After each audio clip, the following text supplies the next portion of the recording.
Hello, everyone. Welcome to the next session of From Nothing, Tam's story.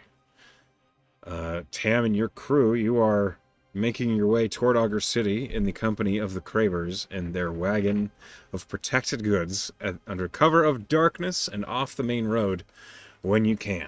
And so, if there's anything you'd like to do immediately, let's handle that. Otherwise, we're going to go into encounter rules. Um, I don't think so. I think we just handled those trolls. I don't think any of us even got hurt from it. Like Tam did spend a big spell slot. Um, You got the jump on them, which definitely helped. yeah, we got the jump on him, and that helped a lot. Yeah, I think Tam kind of like looks pretty proud of everybody and rolls his shoulders. And I think the last thing that he did was he kind of like had acknowledged Wash because she lit up her fist like that. I think it was the first time we really saw Wash in action, and I think she crit or something. Like she did a real good job. So I think he's like especially being like, yeah, see, you're on our team. Um, but yeah, I think and I think we did look at the bodies of the trolls and we didn't really find anything important. Yeah, let's keep going. Okay, so in that case, I need you to roll me a D100. All right.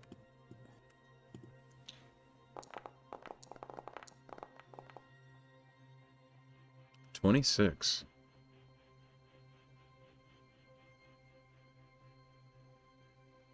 Okay.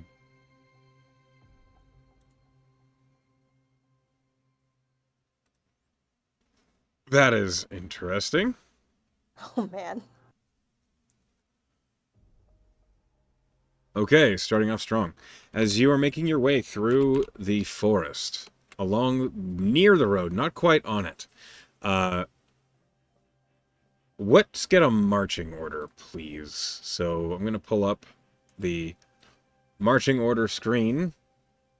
One moment. I do not own a token with vision. Here we go. Go ahead and Um, let's sort out your team into what I feel order like they'd be moving in. I feel like the caravan itself, there I keep calling it a caravan. I think the like vehicle itself is probably in the middle. Okay? I'm gonna imagine Hiram's the one rolling survival for us, so he's probably up toward the front. Okay. Um, I think Wash has really high perception, so she's probably up toward the front. I like the idea that Skulna probably likes to take up the rear generally. Okay. And I feel like maybe Tam and Sagona are maybe walking on either side of the cart. So we have Tam. it, Okay. So, Tam and like, Sagona. this sort So of like, situation. yeah, like that kind of situation. Yeah. Okay. That works for me. So, in that case, I will roll for Hiram uh, and Wash. Okay. All right.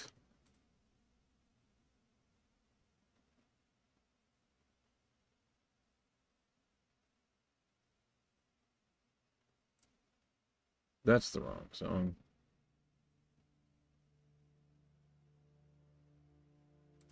There we go. So, Tam, uh, you are suddenly waved uh, as Wash puts a hand up in front of the horses, and Alacaster, who's driving, suddenly like pulls the. There's like a long lever on the cart that does apply brakes, and the horses slow. Wash like waves to you, and she's being very quiet. Okay. Tam will approach quietly. There's a campsite ahead. We're approaching others. I don't know how many. And we divert around. Uh, toward the road. I don't want to go deeper into the woods. Okay. He will relay this to Alacaster quietly. What do you want to do? You want to go? You want to go on the road? You want to go around the campsite? Let's see if we can divert through the road. Okay. So, the requirement now is I need a stealth check as you try and quietly navigate your party in the cart. So please roll stealth for Tam. I will roll for everyone else. Is there anything I can do to help? Can I give? I'm gonna wink at Sagona to give her bardic inspiration. Okay. Because she's gonna be the one rolling with disadvantage on this. This is true. Man, your team's not rolling particularly well right now. And as I say that, there's a nat 20 on the board. Oh, I don't think my thing is hooked up, but I got an 18. 18. Okay. Okay, hold on. I'm doing quick math.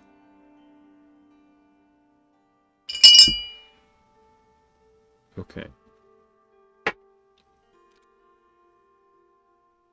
Your group begins to push their way to your left, heading towards the main road. And as you do, the cart and the horses are not as quiet as you would like them to be.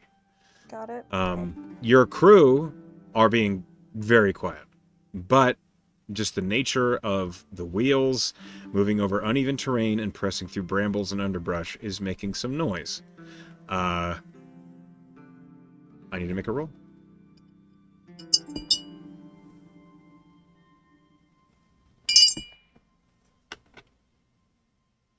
Okay. As you make your way towards the road, it's a good 70 feet of just pressing through brambles to get to the road. And for the most part, you seem undisturbed until you're near 20 feet away from the road, when you hear, coming from your right, "Hold! Who goes there?"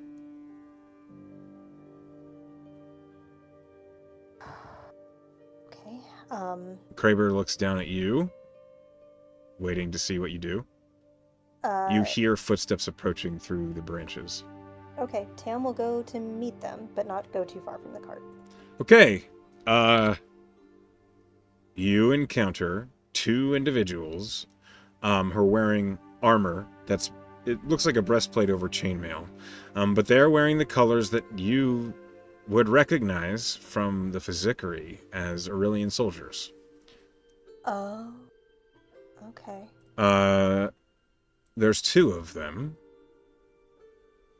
each carrying what looks like a musket or a single-shot rifle that has a bayonet affixed to the end. And they look cautious as they are investigating the noise that they heard. When they see your cart, the one who first spoke says, "Hold! Why are you not on the road?" Hi. Do you know the Merryguard? He kind of gestures to his colors. Aye. That doesn't explain why your cart is on uneven ground. And then he looks up at, like, there is, you can't hide the cart. Like, Sure, of course. It's giant. he doesn't see the drivers or anything like that, but he does see, Hiram, who's near the cart. But he doesn't press forward. He looks cautiously curious. We were hired to get this shipment to Auger City. Seems like the folks that hired us preferred to go through the woods instead of on the road. So that's what we're doing. Well, what sort of shipment do you want to keep off the road? The sort of thing to keep away from prying eyes? I'll let you make that decision. I don't ask questions. I just go where they tell me. Roll a deception check. Because you certainly do ask a lot of questions. He sure does. He doesn't have proficiency in deception, but he did roll a 21. Okay. All right, fair enough. But this is troubling times right now. And we are all aware the Merryguard does not necessarily align with ours. rather think that this particular client would like it off the road because it is troubling times. You know, you never know who's bandit, you know? Right. Do you have a manifest that I can see? I think we do have a manifest, right? He gave you a Literally, he document. gave it to me. Do I have it on me, or does Kraber have it on him? He has it on him. You have to go get it from him. Sure. Yeah, we can give a manifest. Absolutely. Uh, he follows you as you approach the cart, and you see Alacaster Kraber is like leaning over the side of the driver's seat. He's pretty high up off the ground. The cart kind of has the driver's seat like extended, maybe a good 5 feet above the ground. And you see Annabelle Kraber is seated next to him. She does not hold a calm face as well as Alacaster Kraber does. Sure. She looks nervous and anxious as Okay. these two Aurelian soldiers are following you. He looks down and he says, "What seems to be the problem?" Gentlemen seem to these gentlemen are a little curious about why we're not taking the road, and would like to see a manifest. You got one of those, I think. That's fair enough, and simply put, we like to avoid any of the looky-loos. And he holds the parchment down to you. Say Kraber on it. Yeah, Okay. So Tam's gonna let them look at that and draw their own conclusions, okay. and then hand over the manifest because there's no way they can hide it, you know. Yeah, the soldier takes the manifest and he looks at it. I'm going to roll. While he's distracted with that, can Tam please duck behind the cart real quick, just kind of like casually scroll out of view for a second, and cast detect thoughts.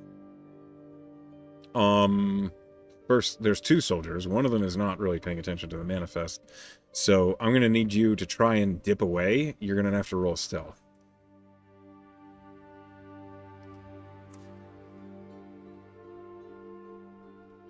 Not bad. 17. 17. Okay. All right. You manage to slip out of view for a moment, and you want to cast Detect Thoughts on a specific target. On my, I mean, like it's a self spell. Right. And I'm not gonna be digging deeper. I don't think. I just want the surface thoughts of these soldiers and also of Alacaster and Arabella. Okay. You cast Detect Thoughts, and you are not prying, so you're just vaguely getting the surface thoughts. The one I don't who's want to make anyone make a saving throw about this. Like, I don't okay. want anyone to know that I'm doing this. Got it. The one who's looking at the manifest, he is reading it. You get the surface thoughts that he seems maybe a little worried about this many firearms moving to Auger City, but it is a legitimate piece of paperwork, so at least he thinks it's a legitimate piece of paperwork, so he's not. It's legit. This is good news. Yep, good.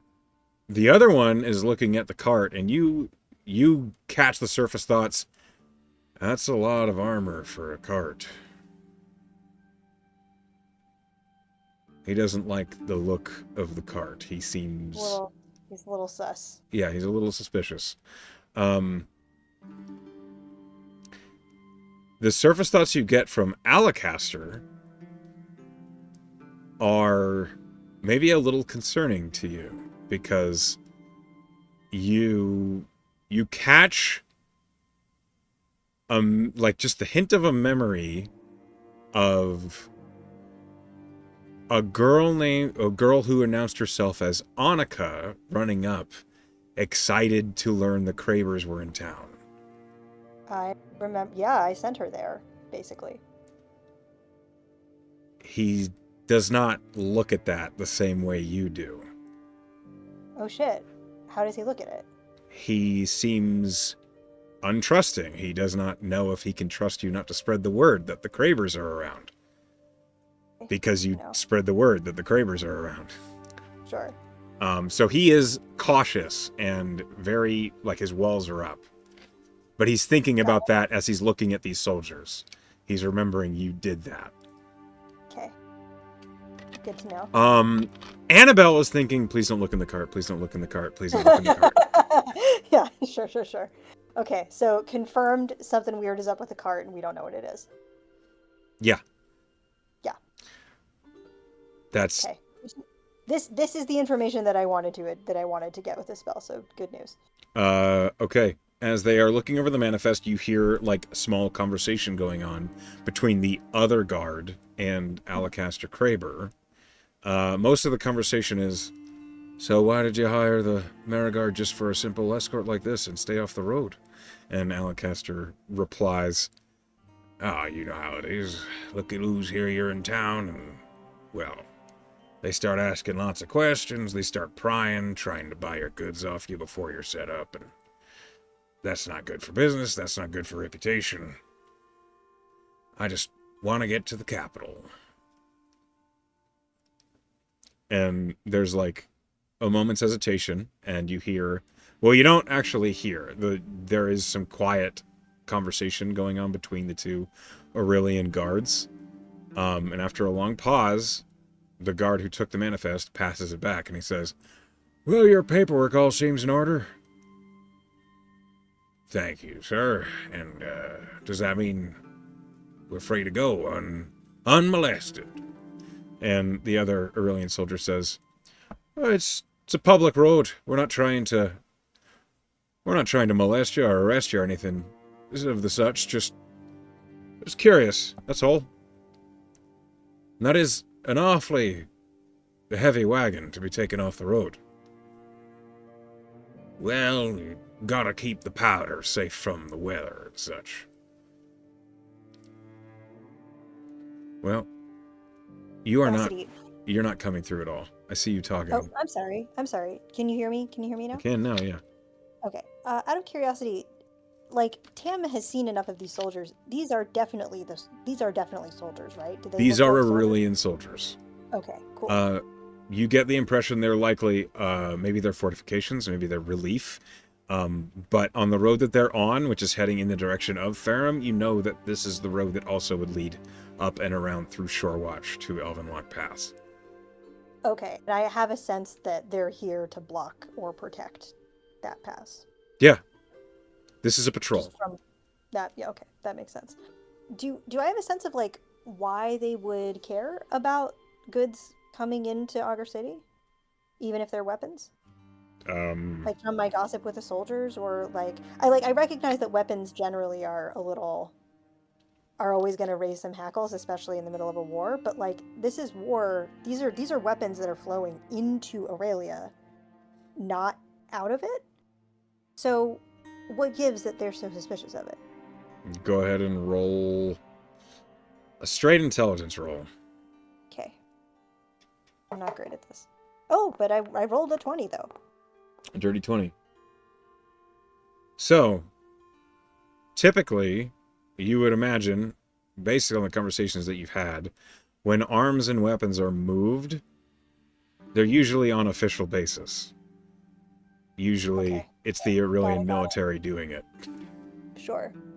It's a This is a traitor. businessman. Yeah. This is a businessman. Yeah, okay. Got it. It's This is the difference between a private person doing it and the military doing it. And the military doing it. Okay, got it. And they're like, can we trust you to not sell this to like our enemies? Okay, got it. Okay. However, as the Is conversation... Is it in their power to confiscate it from a private individual? Oh, yes. Okay. It's wartime, and you're on Aurelian soil. So it can be confiscated because it could be contraband. It could be deemed as, maybe weapons that aren't necessarily for the Aurelian military, but it could be. And so the Aurelian military would seize it just for them to use. And that's pretty standard. You think that might happen no matter what nation you were in. They would be compensated a sum of money and be sent on their way.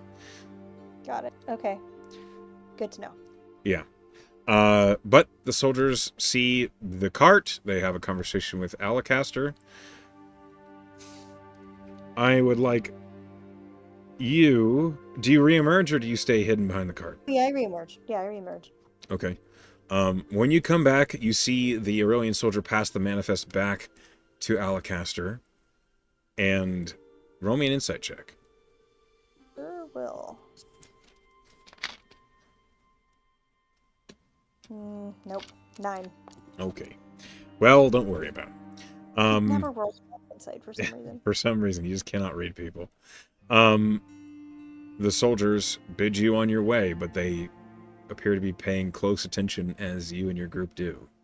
Do I get anything else from Detect Thoughts before we leave?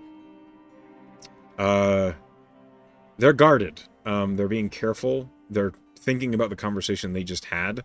If you want more, you're gonna have to push. I'm not gonna risk it. Okay. With your detect thoughts, I will say you do detect 2 more soldiers that did not make themselves appear. Good to know. You just are aware that they were on the I'm other just aware side that of the not clearing, because it's not. It's a game trail the cart was rolling through. But as you continue, they vanish behind you. That is what you rolled. A patrol. Well, you weren't kidding. We started strong. Okay. But we are being paid for what they hired us for. Yes. Okay. The cart continues, making its way towards Auger City. Let me go ahead and get rid of these guys. Okay.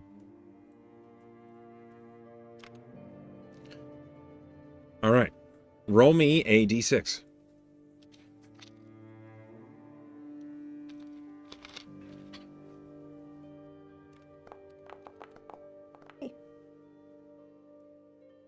As you're walking along, and Alacaster's up on the driver's seat, he will lean over and he will look down at you, Tam, and he will say, "You handled those well.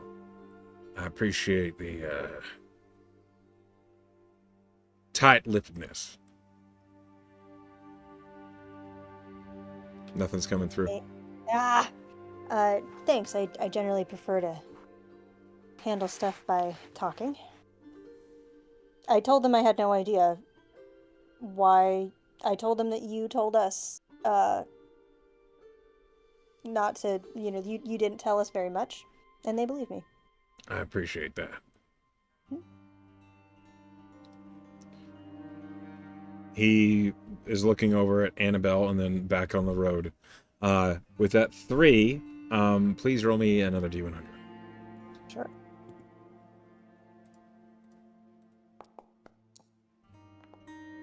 $58.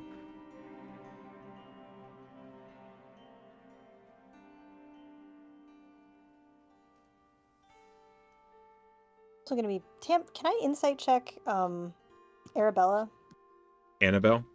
or Annabelle? Sorry. Sure, go ahead. Just to how shaken up is she right now? Oh, that's much better. 23.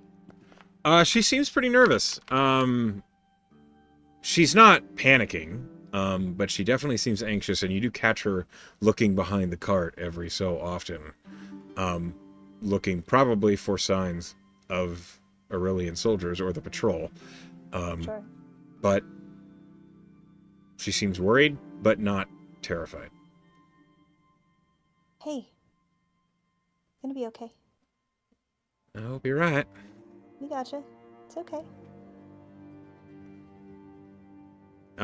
She kind of tilts her head to the side and she says, "It's not really a fight I'm worried about." Handle more than a fight. This is why Persh recommended this particular team to you, because we're good at more than just fighting. She shrugs, but then nods, and Tam is going to tell her the story, just sort of real casually, about how the kind of free agencies that he was sent on, and especially in prepping for the fall festival, how they sort of how he and Tanis negotiated with the tinkerer that wouldn't sell them the glass to make the mirrors. All right. Roll a persuasion check. See if you can set Annabelle's mind a little bit more at ease. 27. You tell the story in such a way that only a bard can, really, that it's easy to forget about any other issues on the mind while the story is being told. After a while, she begins just asking polite questions about the Tinkerer, about the mirrors, and she definitely seemed interested in the scrying mirrors, wondering how they were made, who they brought them to, that sort of thing. Tam picked this story. That is exactly why Tam picked this story. It seems to work as you've targeted the audience for it. I think also, since Wash is he's kind of a little bit up near the car. Like, Wash has really high insight, and she kind of clocked his kind of sadness about Tanis last night. So like, if Wash is listening, she probably picks up on some more stuff as he tells the story. Well, the thing is, most of this travel has been pretty quiet, so Yeah. you're the only one talking at the moment. So Shocking. everyone's listening. Tam is the only one talking. Shocking. Yeah. I'm sure that's surprising. It's such a surprise. As you're walking, there's like a bit of quiet, and then Alacaster, he looks over at you. I heard there was a unique forged titan in the fall festival this year. Yeah, there was. We fought him. Almost got him. We were real close. I knew the fella that was supposed to have made the first forged. No way. Oh yeah. Who was he? What happened? Well, Was he saving someone? it's a.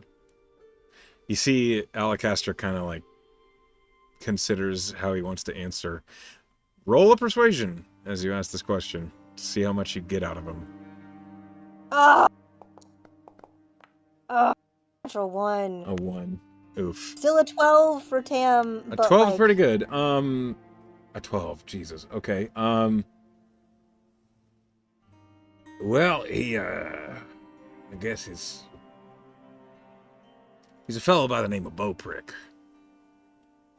Rumor has it he was once a goblin, but when I met him, he was already a forged. Did it to himself the first time. he did it to himself? Said it was to save his friend, Gramps. I don't know the man's actual name. He just called him Gramps. But there was all this riff-raff with an enchanting mage by the name of Dilliot. Took control of a lot of his friends. Sounded like a whole mess when he laid it out for me. It's like, Long story short, he made the forged mines, he made the forged to save his friend, keep him from dying. Did the same for himself. He's still around. That was back when I was doing business with the A&A. It was maybe 30 years ago. It was a while ago.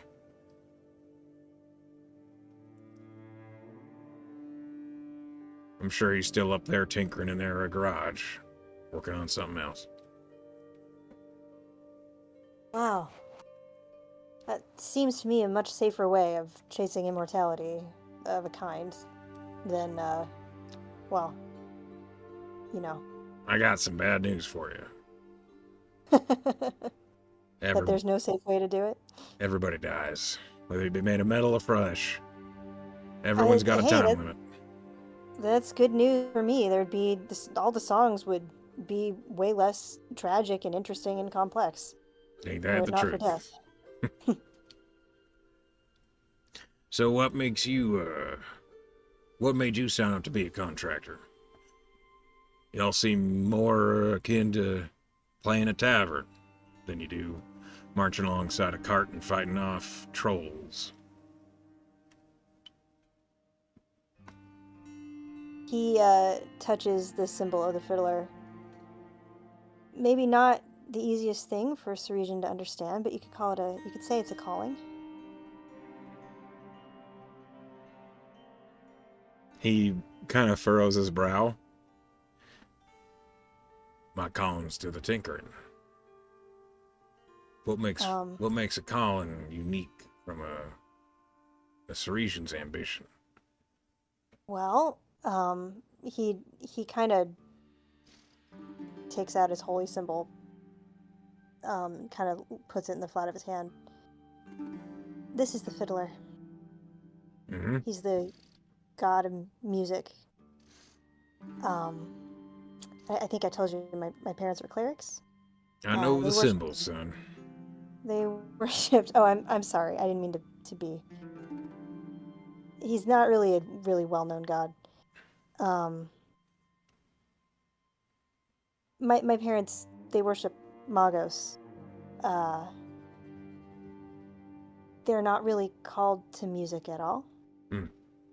They didn't really understand me. So I wanted to go somewhere that maybe would. And you chose a mercenary company.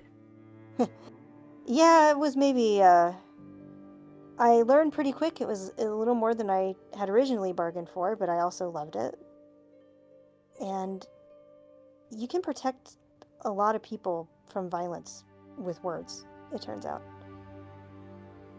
And so I think in some ways, even though being a mercenary is sort of inherently violent, it doesn't have to be.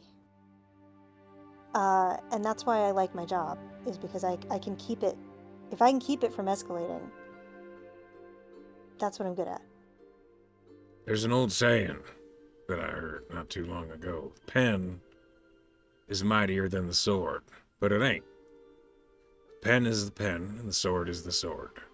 And you not bring a sword when you have a speech to write, and you not bring a pen to a duel at dawn. But skill with a pen means that duel at dawn might not start, and so leave the sword to rest.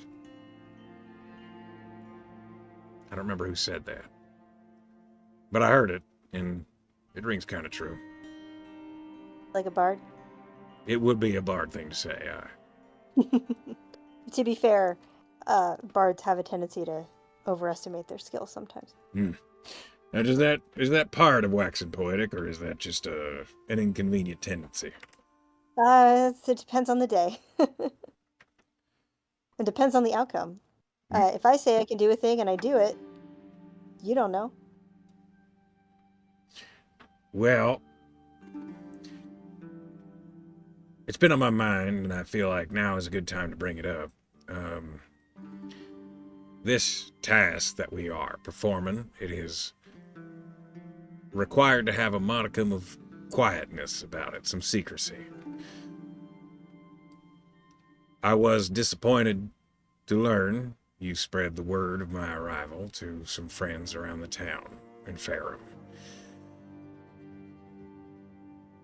I'd like to know what was going through your head.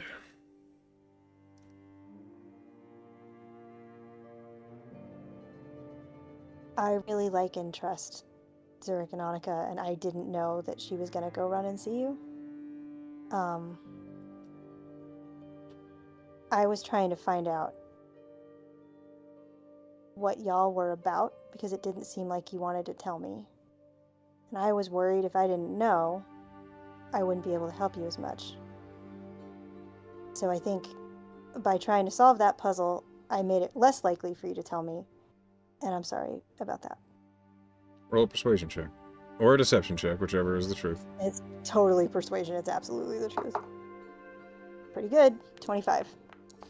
Perhaps in the future, when you have clients requiring some quietness about their task, ask them. I Sure will. was I was also maybe a little concerned to learn that you were a little inebriated upon the first pickup. Yeah, um, I just passed my test last night, and we were told that, we weren't leaving for this mission for another week yet. So I thought That I would be had some my time to fault. celebrate. So I had some time to celebrate, and I didn't. I'm sorry. It's not going to happen on the job. I promise. You see, these little misunderstandings, they can be allayed with a little bit of conversation, some openness between client and provider. Thank you for telling me. That was my fault. I expedited our journey by hiring a window ship instead of the standard voyage that we were originally planning on. So, one thing I know for certain, in my business and likely for yours as well, first impressions mean a lot. I do. And I didn't do great with that. And I will endeavor to do better in the future. I hope that we've improved the impression since. You have. You have, or I wouldn't really be talking to you right now. Figured as much. Quiet. And Comfortable quiet is, well, preferable in some cases, but I feel like there is some air to clear. And so, when we arrive in Auger City, I ask that you stick around in assistance for our setup. sure, Uh, happy to. well, before you commit to such a decision,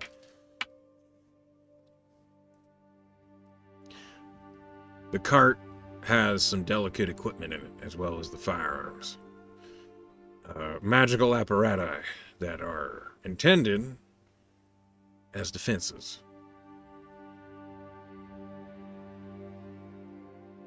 Like he kind of rolls his wrist on kind of the hinge, like rolls his hand on the hinge of his wrist and is thinking about Lorna.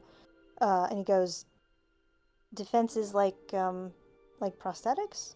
Something else. Not quite. Uh, Stationary automatons that can help us fortify a position. Oh, that's seems like it's pretty heavy artillery. Can be. It's for a purpose. You see, What for? well, we're getting into the need to know, and you don't yet. But I will say, when we arrive in Auger City, we'll be meeting with my contact, a bartender, goes by the name of Cavendish. You will know, we'll head to the tavern known as Cavi's. A very creative name.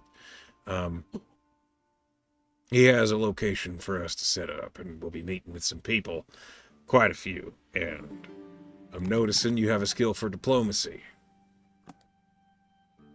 I am pretty well known for it, yeah. Are you, skilled at reading folk? Um,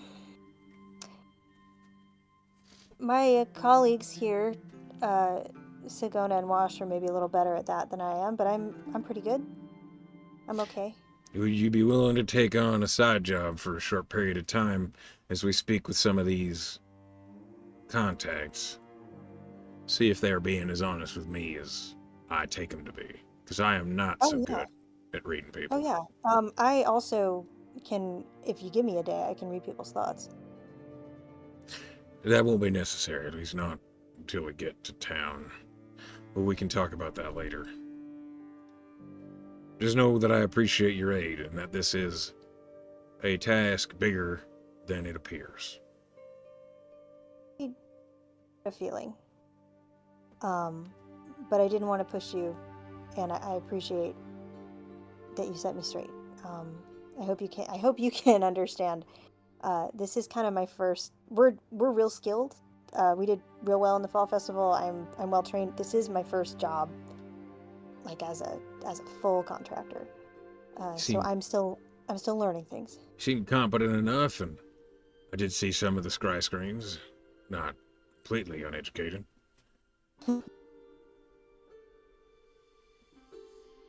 Uh, the encounter for the day was this conversation. So, Cool. we proceed on. You find a place to camp. Uh, which rest would Tam take, and would he take it with anyone in particular? Good question. I think he'll take first watch, and he would take it with Hiram. If Hiram is cool with doing first watch. Sure. Let's go ahead and get up the order here. One moment.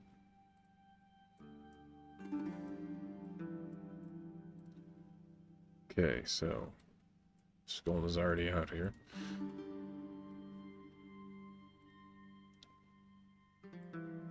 So we'll get Sagona third, Hiram and you first. Wash will take fourth. Oh, you guys are invisible. That's not helpful. There we go. Okay. So, as you take a watch, let me roll a survival. Okay. Hiram finds a very, very secluded spot off the road a good ways. The cart is pulled into a clearing amongst thick trees. It almost is like the trees here are so thick, it's almost like a room with an open sky. And as you set up camp, you and Hiram take the first watch. Go ahead and roll me perception.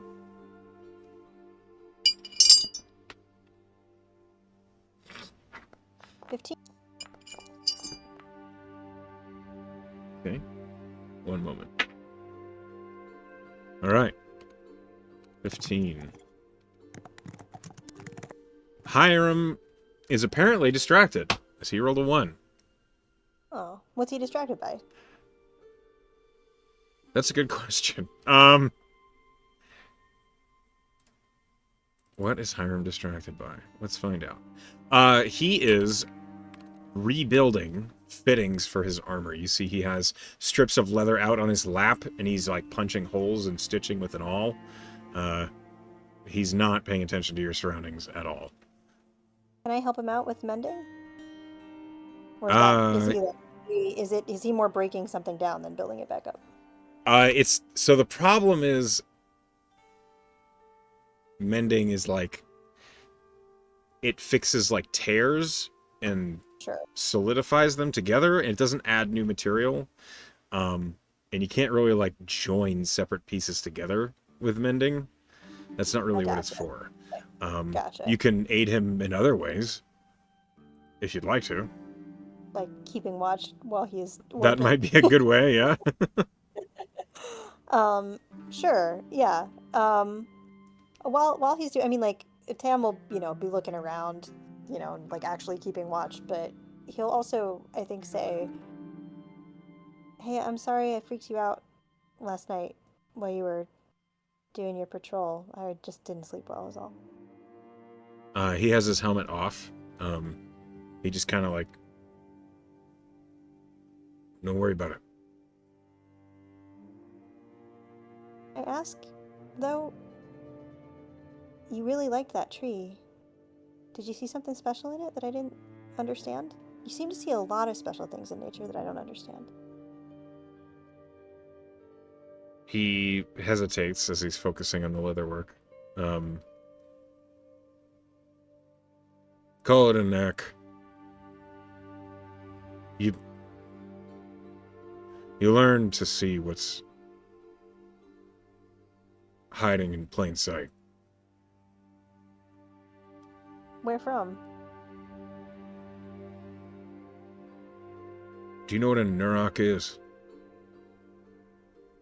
Emily does, but I don't know if Tam does. What is that? Animal handling? This would be in nature. Nature?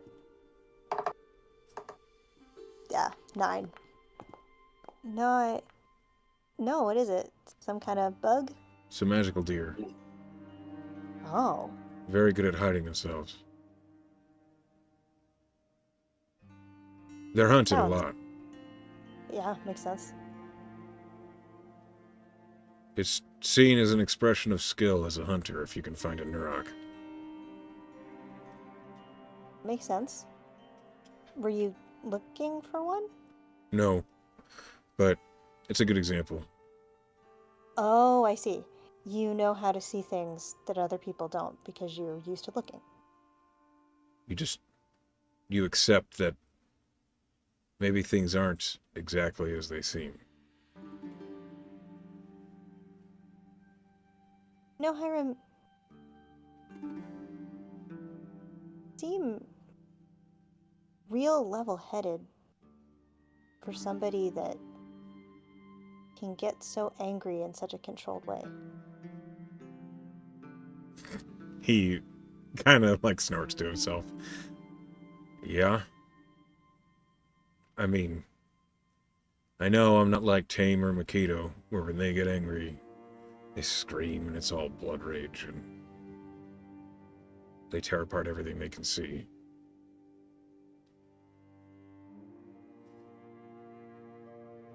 I don't know why it's different. Everyone in my family's like that. Hard to carry that around? Yep. And he like punches a hole through the leather he's working on. Sets that aside and then picks up a new piece. Are you looking to train as a barbarian? Oh, I know, I just... It's hard to imagine you. I know you can get angry. I've seen it. It's just hard for me to imagine you as angry when you're not. And that to me either means that you're angry all the time and I only see it a little bit, or you got something you're holding on to that makes you real angry that you can pull out when you feel like it. I do. And well, in both of those cases, I'm sorry, because that must hurt a lot. Roll me a persuasion check. As you're kind of trying to poke at the soil to see what's buried under. Nope, that's performance. That's not persuasion. 20?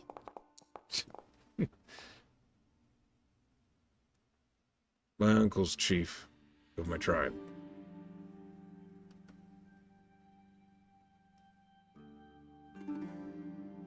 I want to kill him. Oh. Okay.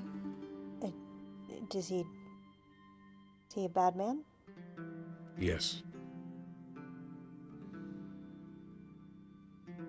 I have a half-sister because of him. Oh. So he hurt your family. Yes. But by he's the doing that. chief. And there's nothing you can do about it. Not until I'm strong enough. But you love your half-sister? Of course. But my mother didn't ask for that.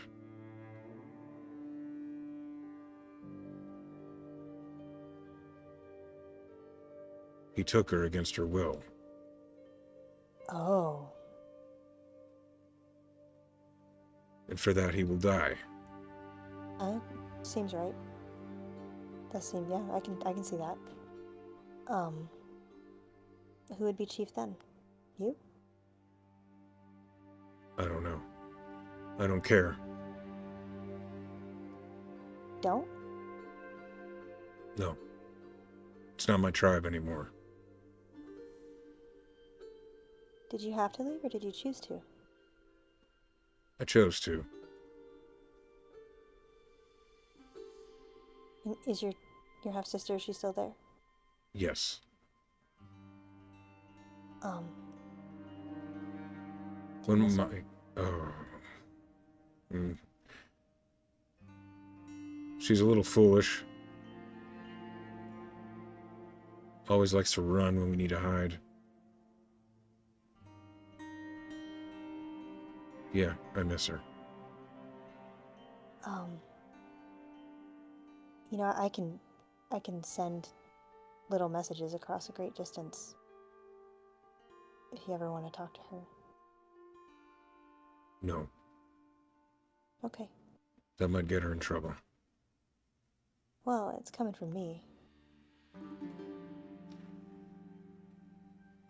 My uncle killed my father when my father tried to get retribution for what he did.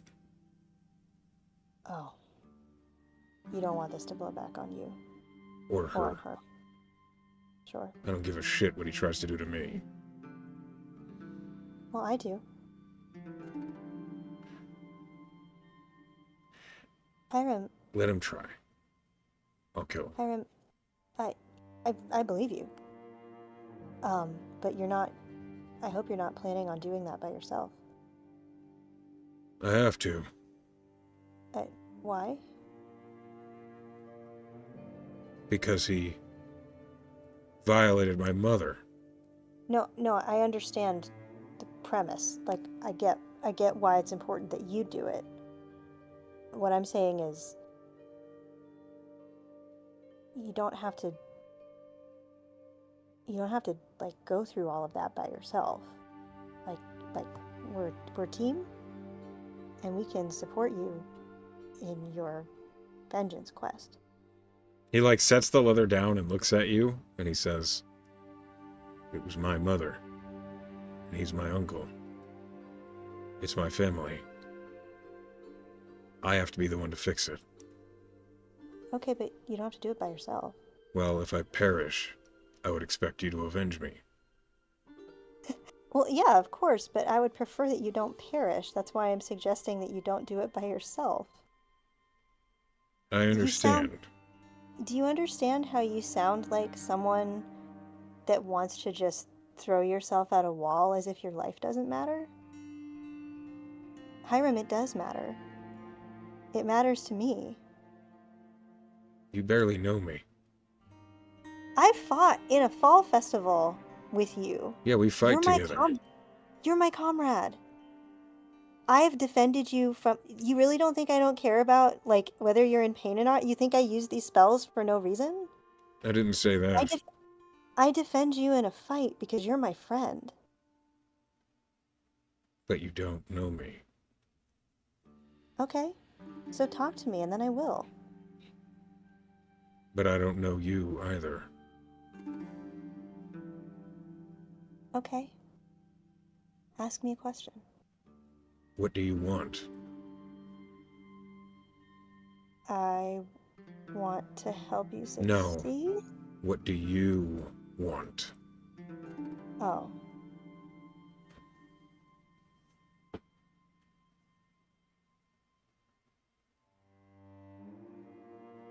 I want my family safe. I want to figure out what's going on with this war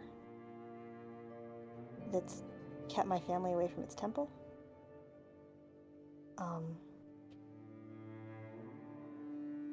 I would like to be able to get to a point where I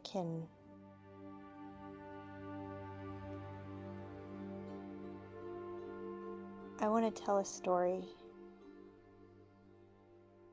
that makes people understand that they matter.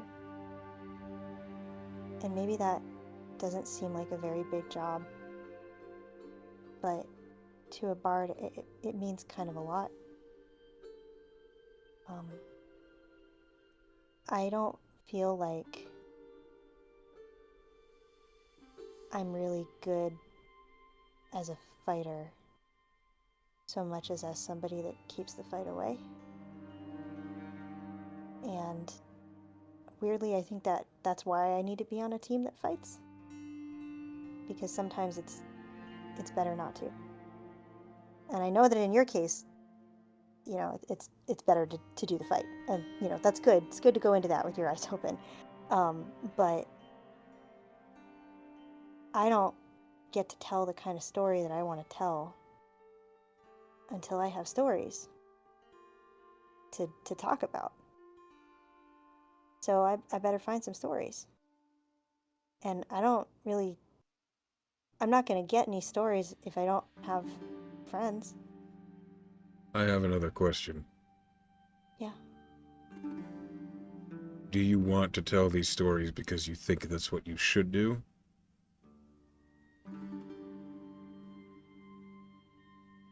Or, Or it's because it's what you want to do. I mean, I gotta. It's what I'm good at. It's.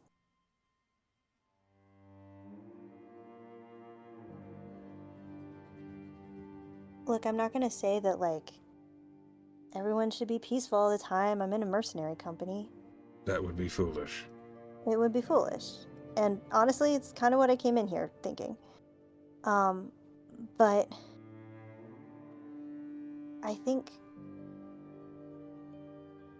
I've been shown over and over that sometimes the path that involves talking and diplomacy can be smoother and better and lead to less pain than the more violent options. And no offense to the Marigard, but it seems like the more violent options are generally the ways that most mercenary companies operate, or at least some of our teams. Not always. There's Skullnet, there's infiltrators and stuff, but I think I'm here for a reason, and I want to see that through. I mean, I'm not going to say that my mission is, as godly as Sagona's is. She was literally called by a god in his service. But I kind of was called like that too. Not as a cleric, maybe, but I was called by a god of music. Seems fitting for a bard. It does. And if I didn't want to do that, I would be home in KO. And then what would have happened to me? I don't know. Maybe nothing good. Maybe My nothing family's... bad either. I don't think so. My whole family's displaced now. Are they hurting? I don't know. They won't tell me. They're protecting you. Yeah, they do that. It'd be nice if I could protect them for a change. It's a good ambition. Family Yeah, matters. it does. I don't want to let him down. I really don't want to let my sister down. I'm kind of the screw up in my family, so you could say I've got something to prove. Yes, you do. Our clients think so too. Yeah, I didn't really give the best first impression. Seems like they're maybe forgiving me for that though, so that's good. It's a good first step. So I don't mean to push you either, Hiram, if you don't want to. I really appreciate that you're opening up. But you don't have to tell me more than you want to. If you have questions, ask. Okay. And if you're more comfortable being teammates than being friends, that's okay too. But it's important that you know that I'm not built not to care about the people around me. I'm just not built for it. That will hurt you. Yeah, it does. A lot.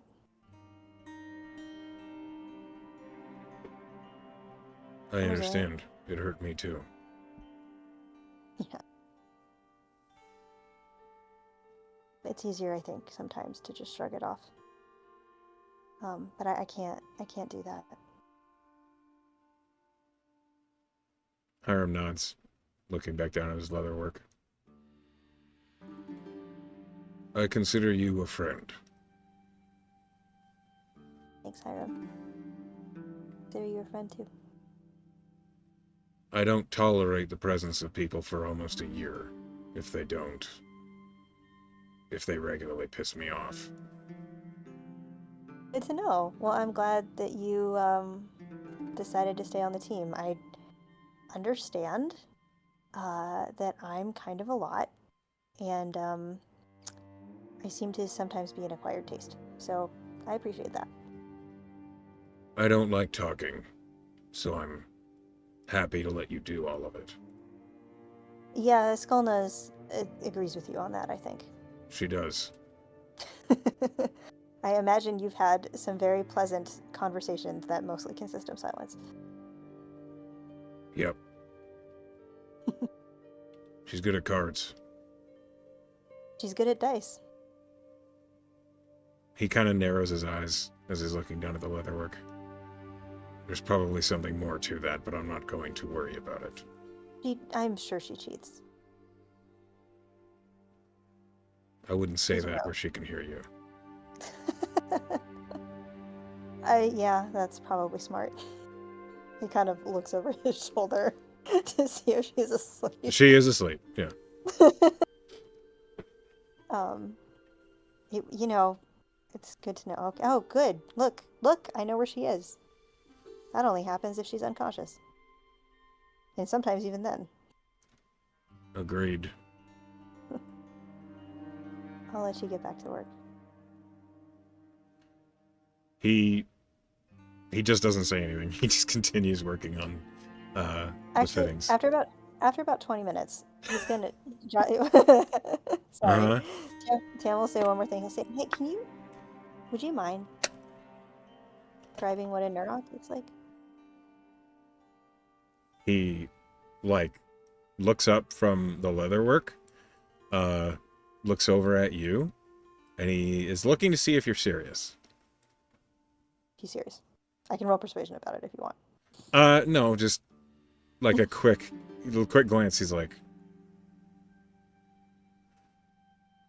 well, he like looks for the words. You're putting a man who's not one for words in a position where he must find them.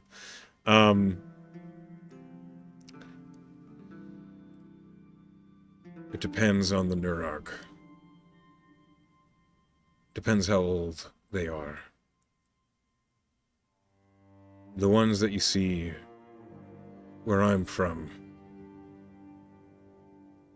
their hide grows with dark brown fur that's coarse to the touch, but their antlers, when they are not hiding, glow. Blue and green, as if they're reflecting the night sky. They like to... Out of character, isn't Magos' color also blue? It is. Is that like a thing I can roll religion about? Sure.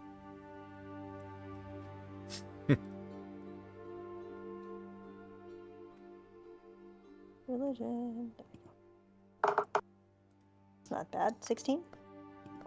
16. Because you're a cleric of Magos, it is rumored that Nurag are Magos' gift to nature.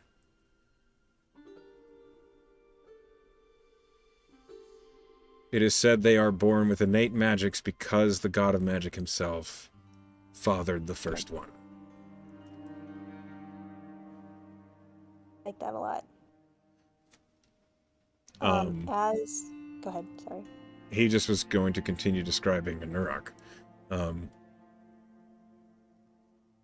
As he does that, Tam would like to make a little minor illusion of one that gets tweaked based on his description. Okay. It has a little Tam flare of it. It's maybe a little bit bluer. It's the kind of blue that he knows Magos is. Okay.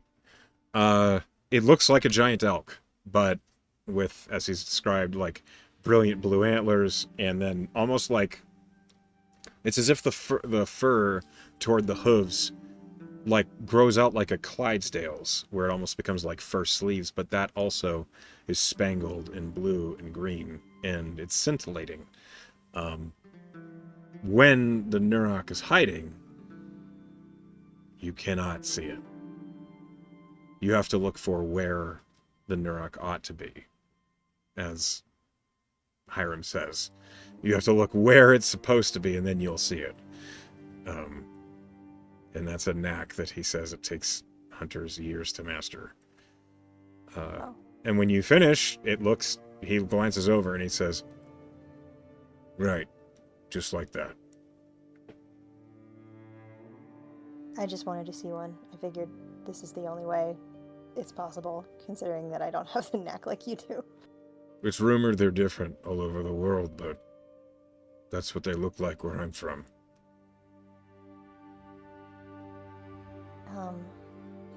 Do you know my parents are clerics at Magos? No. I was thinking about it as I was making this. You were talking about the horns being blue, and I remembered. I think they're supposed to be connected. That feels significant somehow. Maybe they are. Maybe they are. Had you ever seen one where you were from? No, I didn't know where to look. But, maybe I'll try now. He nods. I think I would like to. Just to... It seems there's a reverence that I should owe them. They are mystical creatures. Sometimes they're as common as dirt. Sometimes you'll go years without seeing one.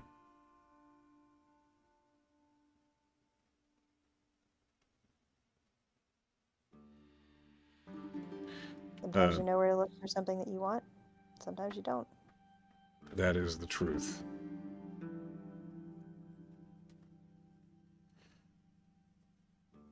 Ham is just going to let his little minor illusion Nurok wander around camp for a while. Okay. Yeah, because it's minor illusion, it's a very small little A little illusion, tiny, yeah. But yeah, you can do that. Your watch goes by without incident. You do not detect anything or anyone approaching. And so as you go to sleep, I will roll for the rest of the watches. Oddly enough, the NPCs do not have any in-character conversations to be had. I'm not going to be talking to myself. It does not surprise me that you've already done some talking to yourself this session. It does I happen. appreciate. Okay.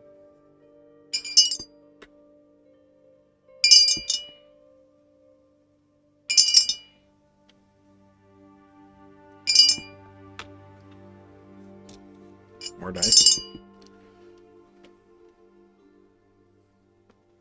Hold on. Last one. Okay. Seems as though the encampment Hiram found for you all is well hidden enough that your watch passes without any interruptions. Hell yeah, Hiram. And so we continue with travel on the next day. Roll me a d6, please. D6.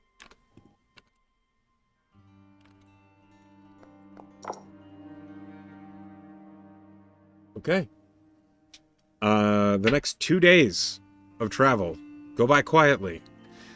Sticking to the road and going off of it when it is comfortable, you make your way towards Auger City, making good progress.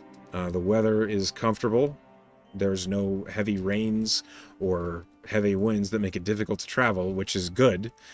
You, having made this trek many times before, have been waylaid by harsh winds and heavy rain many times. So the fact that the weather is behaving so far is a relief. I believe after that, you would only have 2 more days of travel to get to Auger City. So, I'm going to make a roll. Okay, I need you to roll me a D100. You begin encountering traffic. As the road that leads to Auger City, you begin reaching crossroads where small towns off by a couple miles start providing people coming up onto the road and heading toward Auger City, and also traffic leaving Auger City in your direction are heading that way. It's getting harder and harder to go off-road. There's less woods protecting you from prying eyes.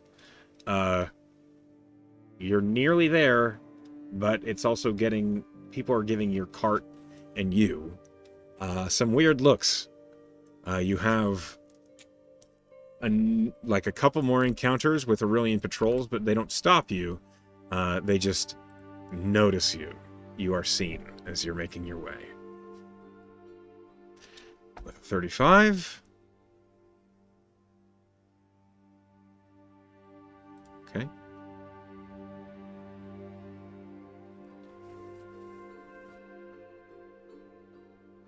Okay. As you are making your way towards Auger City, it's getting later in the evening. And as you're riding, well, as you're walking along the cart, you notice, and Wash points out, a group of individuals who are wearing, well, they're all wearing very similar clothes. They seem to be what look like hides that are stitched together. They're like wearing hide armor, and each of them are carrying like a tall, stout wooden staff. There's a group of maybe 6 of them. They look like druids? At a guess, yes, they look like druids.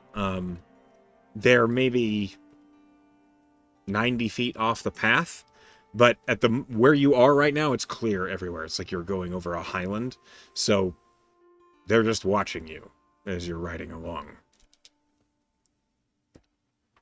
To believe that they are suspicious? You can roll an insight check.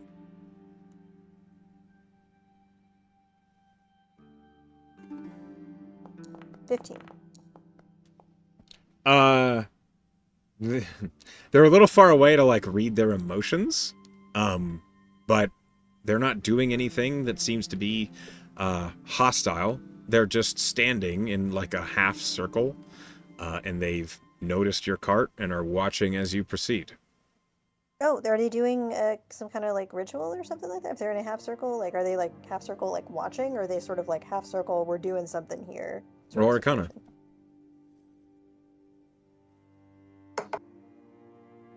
Ooh, 21.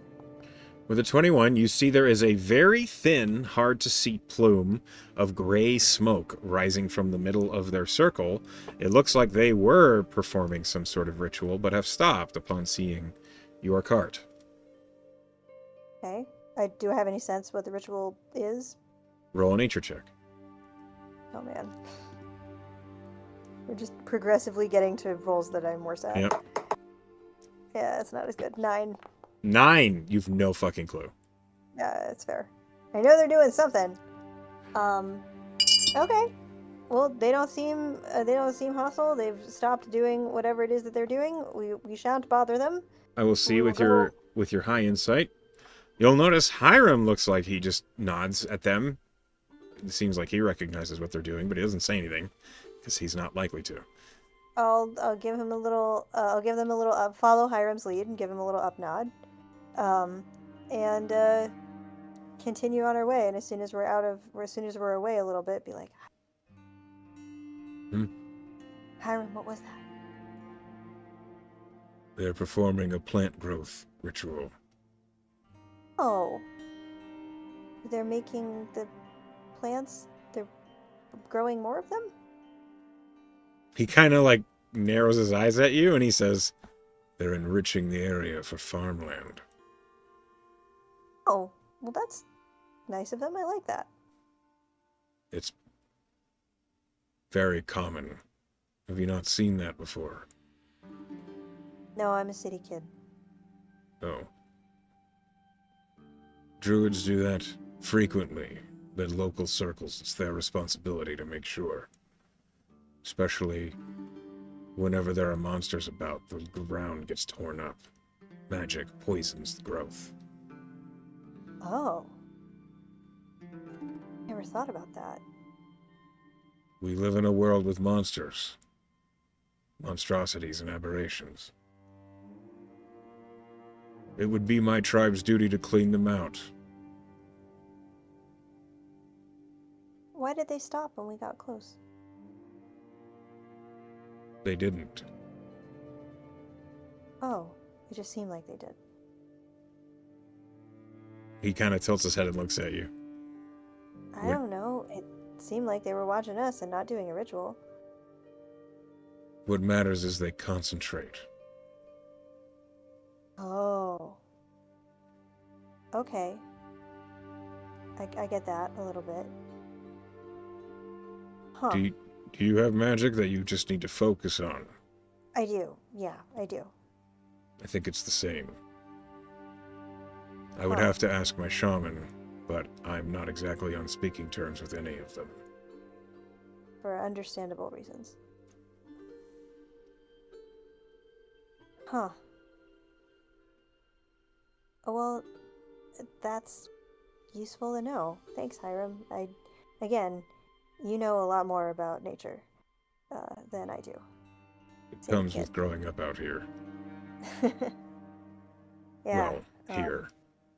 South. Somewhere like here. He nods. Nature is the same and different. It's always the same, but different. And That's what Skulna says too. She says every place smells of fish. It does.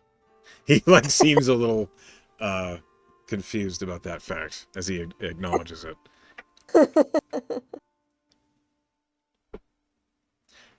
Auger Cool. City doesn't smell like fish. Maybe it does in the fish market. He nods. Okay, that's what you've encountered. A random druid circle performing. Druids making plant growth. Cool. Yep. That Okay. is, hey, that's quiet. We love that. We love quiet. Yep. All right, we continue. Need another D100? I do, if you don't mind. 27. Okay. Are there any conversations left that you'd like to have before you arrive at Auger City? Oh, hey. I think that Tam would be trying to kind of continue to try to make good effort to make Annabelle in particular feel better. It seems like Alacaster is super in control and he knows what he's doing and he's keeping an eye out, but Arabella is clearly nervous. Yeah. And he would make clear effort to kind of engage her and make her feel less nervous. Maybe try to get to know her a little bit even. Okay. So on the final day of travel, you are spending time trying to basically crack the shell a little bit of Annabelle while also making her feel better about their whole situation. What do you say? How does Tam put at ease this clearly nervous artificer who looks like the weight of the world on her shoulders? Has she built anything while we've been here? No, not a thing. She's been reading a book every once in a while, but otherwise she's just paranoid, it seems. Okay. Tam will say then, hey, you haven't built anything. Is that because you're waiting to be in a workshop? Or because you're too nervous? I tried, but it's a little too bumpy out here. I would rather be at a place where I can set my tools out and not have to worry about what I leave behind. That must mean you're thinking about building something while we travel. Aye, yeah, of course. Yeah. So, you want to tell me about it? She looks a little taken aback at the question. She says, "Do you know much about artifice?"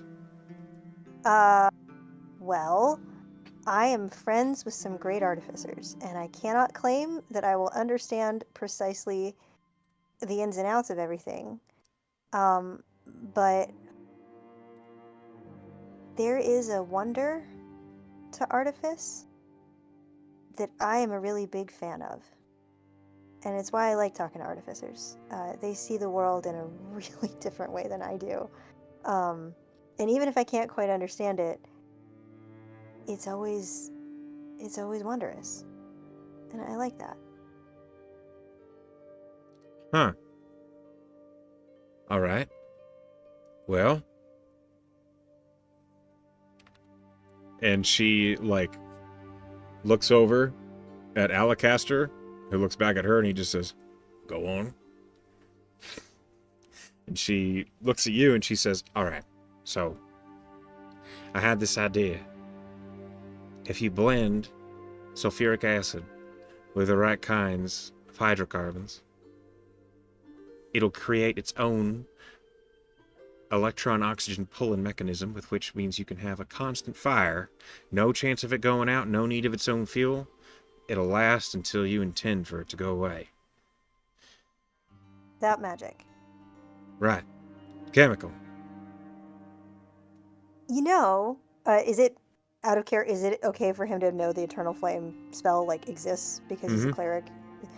You know, my dad could do that spell, but it took so much ruby dust to make it work. You could sell this to clerics and make bank. That's how I'm thinking. I didn't realize there was a clerical necessity. And she looks over, like, you see she has like a small notepad on her thigh that she suddenly opens and is like scribbling something down in. You get a glance at her handwriting. It is chicken scratch. Chicken scratch. You cannot read it. It's Yes, fair. You recognize some letters that are clearly common, but Tam nothing. assumes it's a cipher, to keep her secrets safe. But Tam says, yeah. There's I mean, it wouldn't work in every context because the Eternal Flame is, kind of is like important and symbolic, and like it comes from the magic of your god. So like, that would be important to at least some clerics. But I imagine that some modern ones would really see the use. And honestly, a lot of non-clerical, a lot of non-cleric people would probably really see the use in a thing like that. Because, for one thing, you wouldn't have to put down so much ruby dust. The price of these little components do add up quick. Yeah, that makes sense.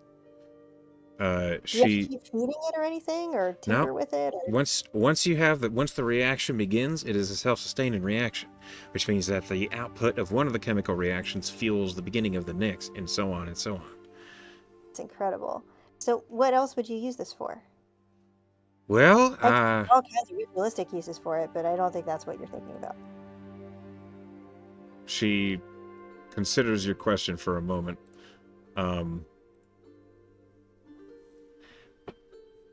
Lighting, cheap lighting, that would be the first obvious use, but some of the smoke fumes could be a little dangerous if they're inhaled constantly. But it would be windproof, so like naval lighting aboard a ship. Yeah, a ship, that would be perfect. Roll me a persuasion check as you're having this conversation. Let's just see how well you put her mind to rest a little bit. Natural 20, 31. Okay. Yeah. You basically completely distract her over this last day of travel. You take her mind completely off of her worry and the concern and like the paranoia. She stops looking over her shoulder, and instead she's just enthralled and talking about the chemical reactions that she's coming up with for her spells. And you, as a sounding board, basically, you're just, I don't want to say you're winning her over, but you are earning some respect, both from her, and also Alacaster Craver seems to notice that you are taking her mind off of it. And you do catch him just with a small smile while he's listening. Wants to make sure, like, it's out of character. I mean, just like, it's because it's what he does, but it's also kind of strategic because like she could have given them away before. Yep. Because she looked real nervous, so he wants her to be less nervous, because it's good to be less nervous, and also it would be useful to be less nervous. Agreed. Yes. And it seems as though your efforts, like I said, are noticed. Okay. One moment, please. I need you to roll me a D8. D8. Oh, that's different than a d6. Sometimes these change, yeah. 4. 4. Okay. Okay.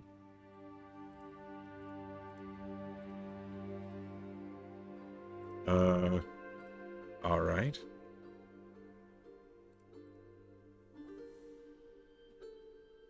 Is that? No.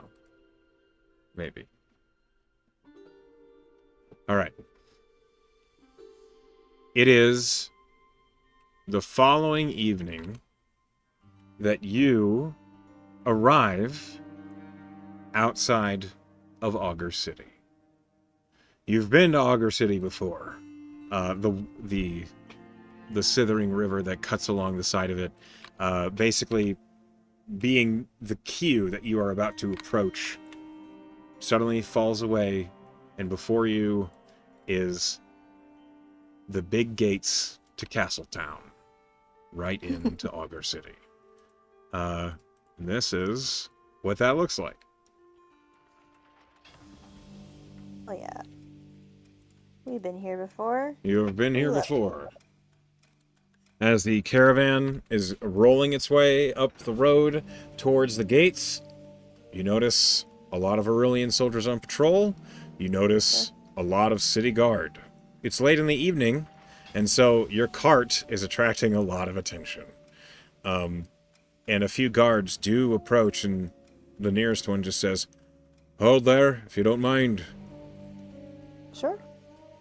And he approaches the driver of the vehicle, and he says, "Do you mind declaring what it is you're bringing into the city?" And Alacaster pulls out his manifest, passes it down. The guard looks at it, and then looks at the cart. Roll me a perception check. Okay. Ugh, terrible. 9. With a 9, you don't catch anything. Sure. The guard closes the manifest kind of quickly and then passes it back up to Alacaster. "Seems good enough to me. All of you, safe travels."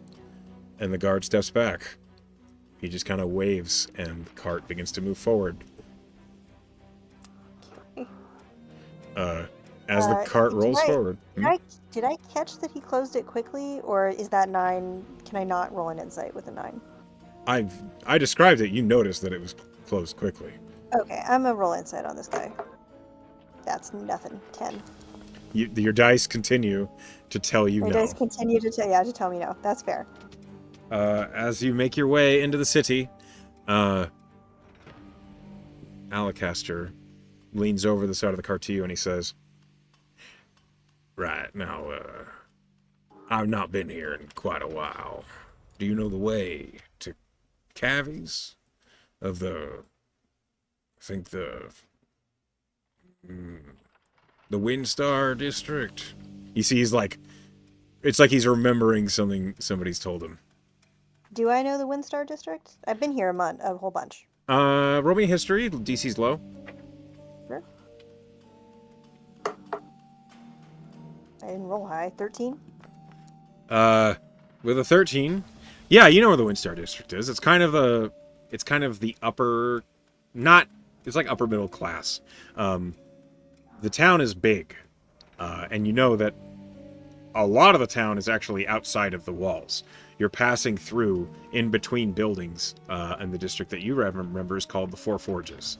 Can I get us there in a way that will avoid the rougher parts of town, and I will consult with Skulna for this if I need to? If you talk to Skulna about it, I can give you an advantage on an investigation check to find the way. Can she do it? Because her investigation's higher. You can ask her to Is that take the allowed? lead, yeah. Yeah, I will ask her to take the lead, yeah. And I'm gonna give her a bardic, too. All right. That turns that into a 33. Holy shit! Yeah, Skulna just nods, and she just begins to lead the way off the main road, and suddenly you're passing through streets that the cart barely fits through, but it does fit, and Skulna is just walking. Skolna is a slight little tiefling. She's 5 foot nothing. But she makes it clear which way to go, and she makes herself very obvious to you. Roll me another perception check.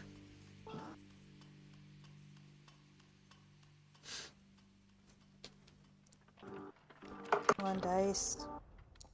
17. With a 17, you catch Skolna making some gestures to individuals that are on the sides of the alleys. You don't speak, thieves can't, Yeah. but you see her doing things like making small hand signals, and suddenly people don't look interested in you at all. Good. Awesome. I'm going to move you to the Auger City map, Hell yeah. which will Thanks, help you Skolna. navigate a little bit here. Of course, thieves can't is like a gesture language that she doesn't have to actually stalk for. Yeah. It isn't always, but there is definitely Yeah, lots of it's signals. Very funny. It's very funny. You make your way to the Windstar District without any interruptions. Skolna, basically, you suddenly pull out from an alley and you recognize the streets with oil lamps up high. It's well clean. The roads themselves are not quite paved, but they're very finely cobbled. You imagine the horse is probably pleased. Yeah. After all that time carrying the heavy cart through the woods, yeah, that makes sense. Yeah. This big draft horse is just, thank A little God. tired. Roll me a investigation check. Can Skullnet keep taking the lead on this, or do I have to do it? This one I'm going to ask you to. That's super fair. You can have advantage. Oh, well, I got a 19, which is rad, and then less than that, 19. Okay. You find a handsome wooden building. It looks like it's been refinished and lacquered many, many times.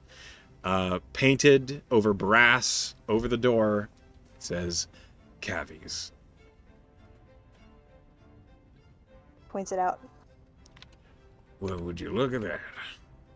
If that is not a sight for sore eyes. If you wouldn't mind, go in, get us a few rooms.